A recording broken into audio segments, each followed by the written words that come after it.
Then Joseph couldn't control himself before all those who stood before him, and he cried, "'Cause everyone to go out from me." No one else stood with him, while Joseph made himself known to his brothers. He wept aloud. The Egyptians heard, and the house of Pharaoh heard. Joseph said to his brothers, "I am Joseph. Does my father still live?"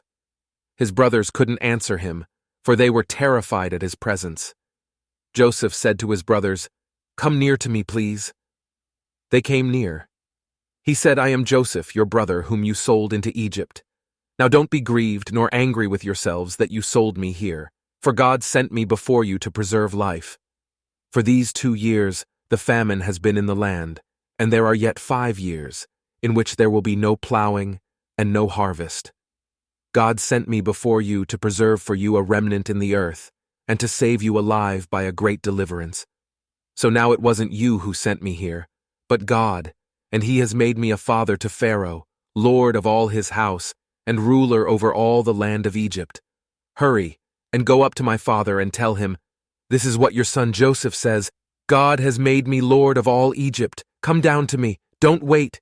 You shall dwell in the land of Goshen, and you will be near to me, you, your children, your children's children, your flocks, your herds, and all that you have. There I will nourish you, for there are yet 5 years of famine, lest you come to poverty, you and your household and all that you have. Behold, your eyes see, and the eyes of my brother Benjamin, that it is my mouth that speaks to you. You shall tell my father of all my glory in Egypt, and of all that you have seen. You shall hurry and bring my father down here." He fell on his brother Benjamin's neck and wept, and Benjamin wept on his neck. He kissed all his brothers and wept on them. After that his brothers talked with him. The report of it was heard in Pharaoh's house, saying, "Joseph's brothers have come." It pleased Pharaoh well, and his servants. Pharaoh said to Joseph, "Tell your brothers, do this. Load your animals and go, travel to the land of Canaan. Take your father and your households, and come to me, and I will give you the good of the land of Egypt, and you will eat the fat of the land. Now you are commanded. Do this. Take wagons out of the land of Egypt for your little ones and for your wives, and bring your father, and come. Also don't concern yourselves about your belongings, for the good of all the land of Egypt is yours." The sons of Israel did so. Joseph gave them wagons, according to the commandment of Pharaoh, and gave them provision for the way.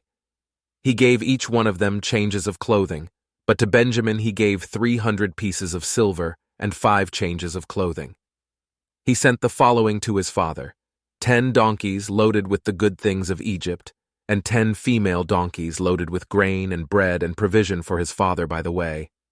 So he sent his brothers away, and they departed. He said to them, "See that you don't quarrel on the way."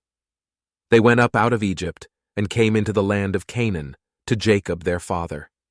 They told him, saying, "Joseph is still alive, and he is ruler over all the land of Egypt." His heart fainted, for he didn't believe them. They told him all the words of Joseph, which he had said to them. When he saw the wagons which Joseph had sent to carry him, the spirit of Jacob, their father, revived. Israel said, "It is enough. Joseph my son is still alive. I will go and see him before I die,